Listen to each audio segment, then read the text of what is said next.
नमस्कार, आप सभी का एक बार फिर स्वागत है।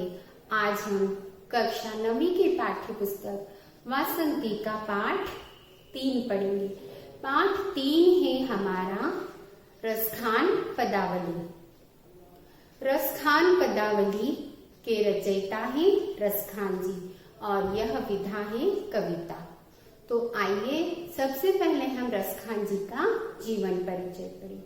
भक्ति कालीन कवि रसखान का जन्म सन 1548 में हुआ। रसखान का असली नाम सैयद इब्राहिम था। कृष्ण के अनन्य भक्त को श्री कृष्ण के प्रति अगाध प्रेम ने ही उन्हें कवि बना दिया। रसपूर्ण कविता लिखने के कारण रसखान कहलाने लगे। कृष्ण भक्त के कवियों में इनका महत्वपूर्ण स्थान है। इनकी रचनाओं की भाषा ब्रज है। इनकी भाषा क्लिष्ट न होकर अत्यंत सरल है। उसमें भाव माधुर्य देखने को मिलता है। आपकी प्रमुख रचनाएं प्रेम वाटिका और सुजान रसखान है। तो रसखान द्वारा रचित रसखान पदावली पढ़ने से पूर्व हम उसका केंद्रीय भाव जान लेंगे। प्रस्तुत सवैया में श्री कृष्ण के प्रति प्रेम, अनुराग और अनुपम सौंदर्य के साथ साथ बाल लीला का बड़ा ही मनोरम दृश्य प्रस्तुत किया है। कवि ने बार बार गोकुल में ही जन्म लेने की इच्छा प्रकट की है। गोपियों का श्री कृष्ण के प्रति अगाध प्रेम और उन्हें रिझाने के लिए विविध रूपों का स्वांग समर्पण भाव को दर्शाया है। अब हम पढ़ेंगे सवैया। सवैया का अर्थ होता है, सवैया वह होता है, सवैया एक वार्णिक छंद है जिसमें 4 पंक्तियां होती है और 22 से 26 अक्षर होते हैं। तो आइए अब हम पढ़ते हैं रसखान द्वारा रचित सवैया। तो हमारा सबसे पहला सवैया, पहले सवैये का अब हम सबसे पहले संदर्भ जान लेंगे।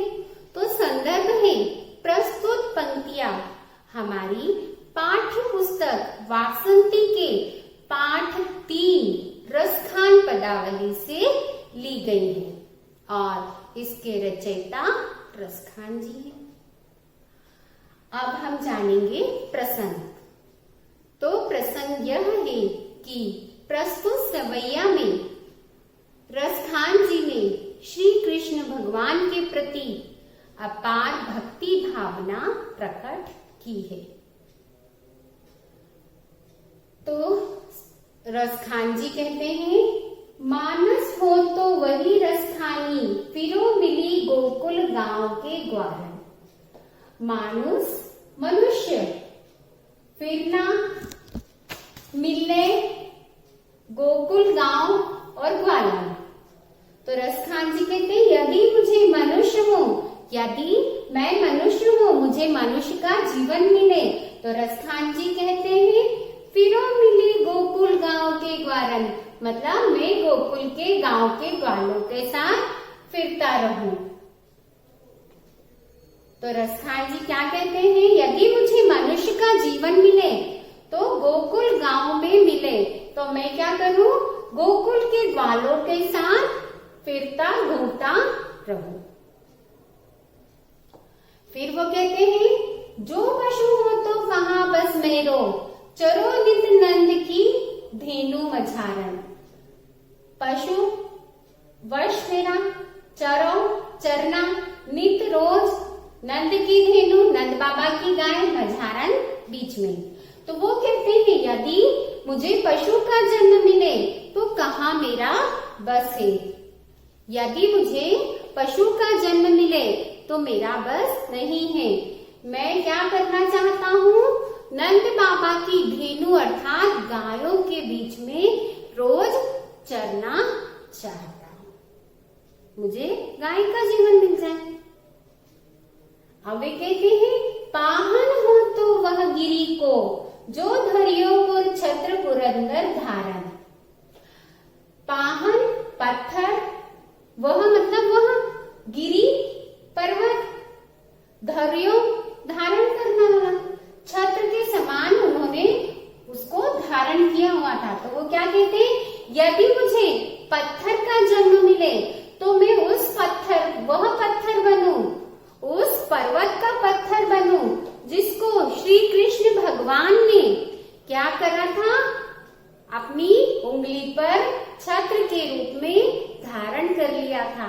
उन्होंने गोकुल वासियों की रक्षा के लिए, इंद्र के प्रकोप से बचने के लिए, उनकी रक्षा के लिए उसको छत्र के समान धारण कर लिया था।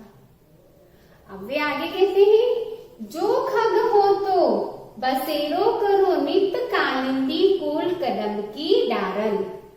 वो कहते हैं खग पक्षी, बसेरा करना, बसना, नित रोज कालिंदी तट, यमुना के तट के वहां, यमुना के तट पर उसके किनारे, कदम की डारण, कदम की डाल।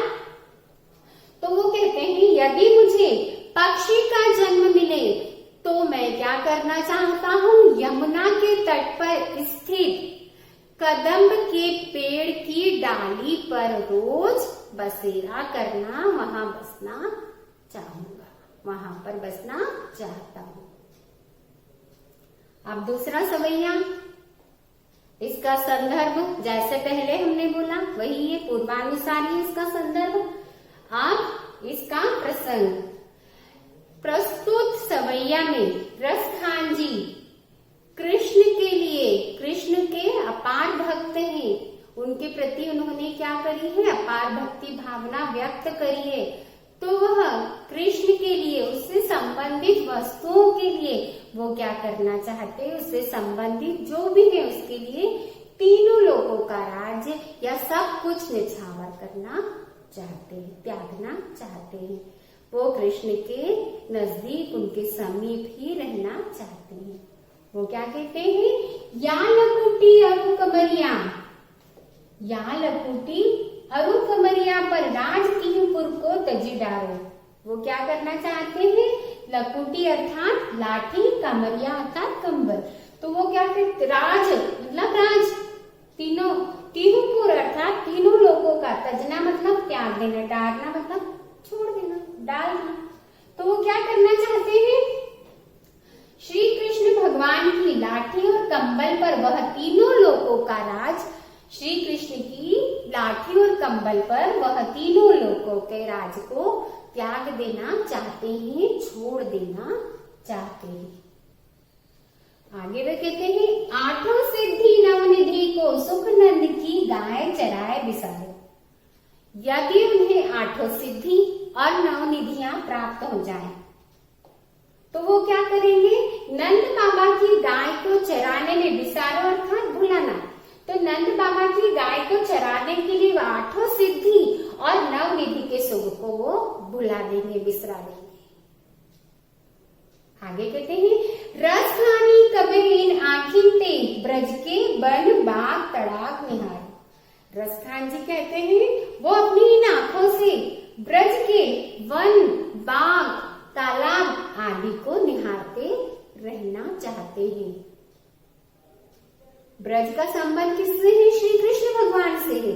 तो वो क्या करना चाहते हैं, श्री कृष्ण को इनके रूप में देख रहे हैं तो इन सबको निहारते रहना चाहते हैं। आगे कहते हैं कोटिल हूँ कल धोत के धाम, करिल की कुंजिन ऊपर बाग। कोटिल करोड़ों, कल धोत के धाम, सुंदर सुंदर सफेद सफेद महल, कटीली कुंजों के ऊपर, कटीली झाड़ जिसमें पत्तियां कम और कांटे ज्यादा रहते हैं इनमें। तो वो क्या करना चाहते हैं, करील के ऊपर क्या करना है, क्या कटीली क्या करना चाहते हैं वो, यदि उन्हें सुंदर सुंदर सफेद सफेद महल, बहुत अच्छे अच्छे महल करोड़ों देखने को मिल जाए तो वो क्या करना चाहते हैं, कटीली झाड़ियों में, कटीली कुंजों पे भी रहना चाहेंगे और उनके ऊपर सुंदर सुंदर करोड़ों महलों को भी वे नछावर कर देंगे, वार देंगे। अब आगे